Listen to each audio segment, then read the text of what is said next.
Navigate to and click on the quiz you have been assigned to complete by your teacher. The quiz launch page will open, where you will see details for the quiz, including how many attempts you have, how your final score will be calculated, and any time restrictions if applicable. To begin the quiz, click the Attempt Quiz Now button. The quiz page displays all questions centrally, with a flag option and point details to the left, and a quiz navigation block to the right.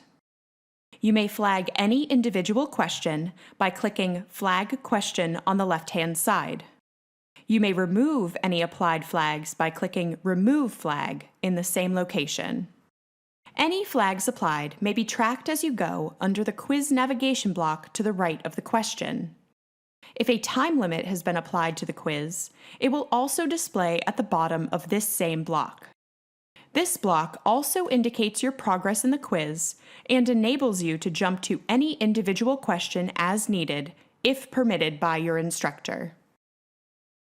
Select or enter your answer choice for the given question on the page, and then click the Next Page button at the bottom right to save your progress and continue. When you have reached the end of the quiz, you will see the summary page, where you may verify that you have answered all required questions and may return to make changes by clicking the Return to Attempt button, if permitted by your instructor.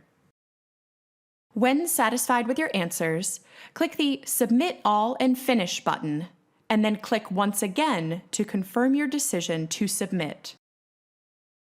Depending on the feedback settings determined by your instructor, you may be able to review your results immediately. Otherwise, you must wait until your results are published. When your results are available, you may review them by clicking the Review button on the quiz page to the right of the completed attempt for the quiz.